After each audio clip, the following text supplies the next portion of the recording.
Bienvenidos una vez más a Un Día con Ángel aquí en Excelsior TV, donde, tal y como le dije a usted anoche, lunes por la noche, que trataríamos durante 2 días, hoy y mañana, el tema del envejecimiento demográfico, no solo en México, sino quizá con algunos ejemplos en el mundo.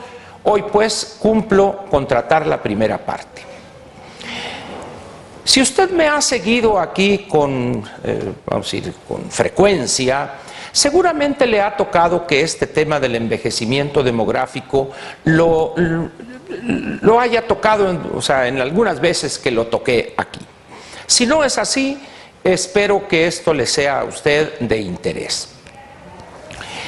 El envejecimiento demográfico, envejecimiento de la población, es la segunda gran transición demográfica si consideramos a la primera como el crecimiento de la población, crecimiento de la natalidad, donde las mujeres en América Latina, para generalizar, o específicamente en México, llegaron a tener en el año 1970, de acuerdo al censo, casi 7 hijos por mujer durante su vida fértil, y en esos años de 40, 50 a 60, la población todavía registraba una mortalidad, vamos a decir, elevada en comparación con los niveles actuales.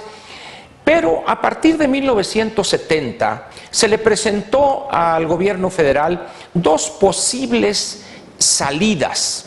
Una, la optimista, que decía que si se hacían esas cosas que se estaban proponiendo, la población en el país iba a ser en el año 2000 de alrededor de 126 millones de mexicanos. Por otra parte, la pesimista era que si nada hiciéramos, íbamos a tener 156 millones el año 2000. Sin embargo, fuimos tan exitosos, como dije, que el año 2000 el censo registró un poco menos de 100 millones de habitantes en el país. La demografía algunos dicen que es una parte de la economía, otros que es una parte de las matemáticas o de la estadística, pero al final de cuentas, forme parte de una o de la otra, de las matemáticas o de la economía.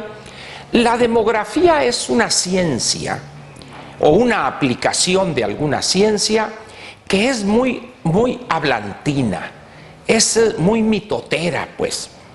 Nos va diciendo, cada vez que aparece un documento como es el censo, que se realiza en los años terminados en 0, es decir, cada 10 años, nos va diciendo no solo cómo ha sido el cambio demográfico en ese país en los últimos años, particularmente en ese decenio, sino que nos dice, mira, no seas bruto, fíjate en lo que yo te estoy diciendo, y proyecta para que sepas cómo van a ser las cosas de aquí a 10, 20 o más años. Dicho de otra manera, en esas cifras que la demografía nos presenta, hay tendencias.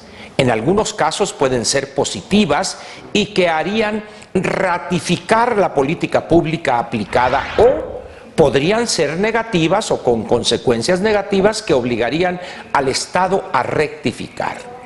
Nosotros no analizamos eso, nos dejamos llevar por la inercia y estamos el año 2010 ante una situación donde los efectos del envejecimiento de la población mexicana, del envejecimiento demográfico en el país, ya son advertidos sus efectos. Problemas en los sistemas públicos de pensiones, en el sistema público de salud, alguna situación en los niveles más bajos o niveles primarios de la educación preescolar y primaria, ya amenazando un poco en la secundaria, pero prácticamente además la constitución de las familias, ya las familias pequeñas o en los hogares unifamiliares, para no meternos en el tema de que varias generaciones o varias familias viven en un hogar, sino el hogar unifamiliar, donde vive padre y madre, 2 o 3 hijos. Ya la familia nuclear, es decir, la familia tradicional padre-madre, porque ya en las condiciones en que las sociedades viven hoy, ya se habla por algunos grupos, algunos especialistas hablan de diferentes de familia. No me voy a meter hoy en esa discusión, pero el hecho es que el número de miembros de una familia nuclear que vive en un hogar, ella sola, ya es menos de 4. Dicho de otra manera, está el padre y la madre, y menos, estadísticamente hablando, por supuesto, en promedio menos de 2 hijos.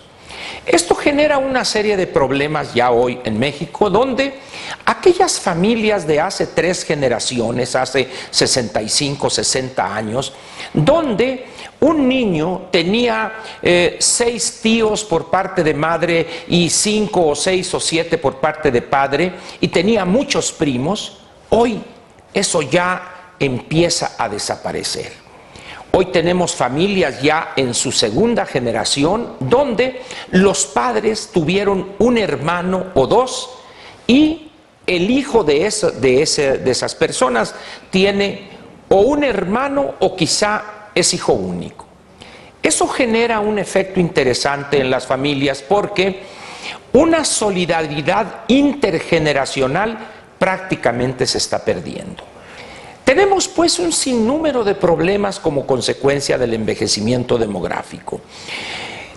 Algunos países, por ejemplo, hace unos días, 10 días, apareció un artículo en The New York Times de Dinamarca, donde ellos han tenido durante 40 años, 4 decenios, tasas de fertilidad menores a la de reposición.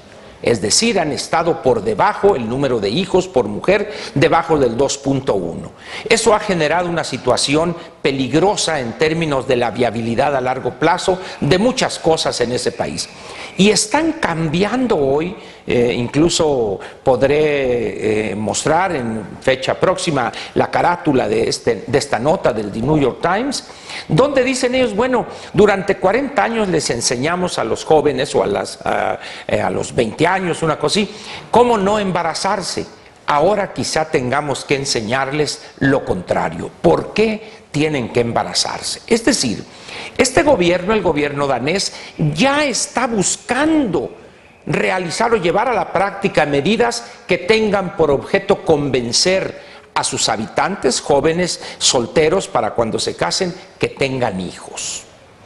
Porque ya se da el caso en esos países, en los nórdicos fundamentalmente, donde ya encuentran parejas, muchas de ellas, un buen porcentaje, que deciden no tener hijos. Ese es uno de tantos problemas. Otro, por ejemplo, en Rusia, tienen problemas para sustituir a los conscriptos porque no hay jóvenes en edad militar en el número suficiente. Japón, ni se diga, que es el país con una situación más crítica en términos del envejecimiento.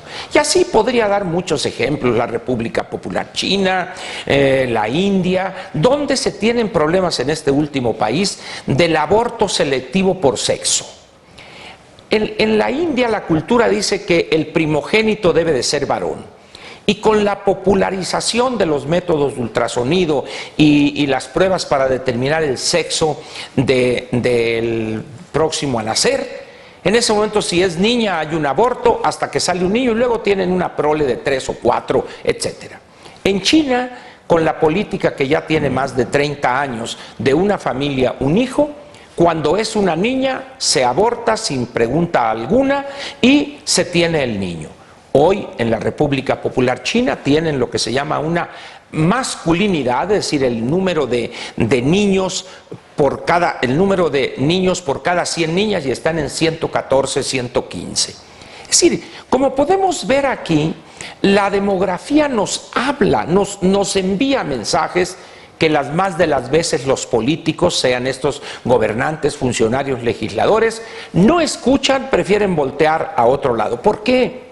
Porque ellos se van más a la inmediatez y dicen: oye, si me dices, Ángel, que esto va a suceder dentro de 25 años, pues ya quisiera estar vivo.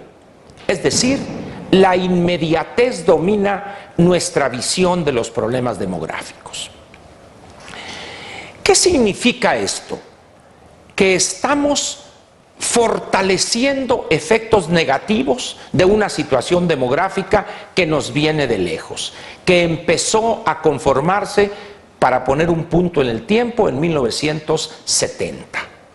En realidad fue 72, 73, 74, pero vamos a ponerlo en los 70 porque fue al principio del sexenio del presidente Echeverría que se empezó a discutir este tema ya de una manera integral y con una visión científica, objetiva del tema.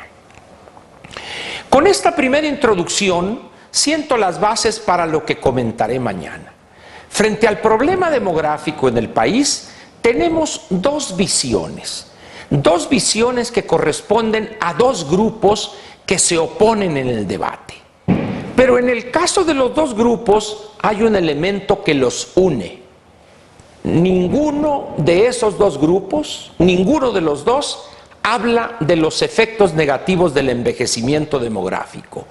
Unos, los más numerosos y más ruidosos, incluso diría, hablan de la capacidad de decidir de la mujer, de abortar, del uso generalizado de anticonceptivos, que ya en México, en las zonas urbanas, alcanza niveles cercanos al 80%, y todo lo que rodea a esa visión. Y por otro lado, la visión de los que se oponen a esto, que todavía insisten en que debe de ser el número de hijos que Dios quiera darnos, cuando el Papa hace unas 2 meses, 6 semanas, en el vuelo de Jakarta, la capital de Indonesia, a Roma, platicando con los periodistas, les planteó de una manera un tanto chusca, pero muy objetiva, es que no podemos ser como conejos, dijo. Los católicos debemos aspirar a tener la familia perfecta, que son 3 hijos. De esas dos posiciones enfrentadas y lo que significan ambas frente al envejecimiento demográfico, de eso hablaremos el día de mañana para concluir el jueves con las posiciones que en el gobierno federal privan respecto al envejecimiento demográfico y sus efectos negativos, los cuales, como dije, ya son advertidos hoy en muchos aspectos de la vida nacional en nuestro país. Le agradezco y espero que haya sido de su interés este tema, el cual, como le dije, seguiremos tratando mañana en ese enfrentamiento entre estos dos grupos que se da aquí, allá y acullá. Donde se encuentren y coinciden, ahí se dan hasta con la cubeta. De eso hablaremos mañana. Muchas gracias, buenas noches y lo espero aquí en Un Día con Ángel en Excelsior TV.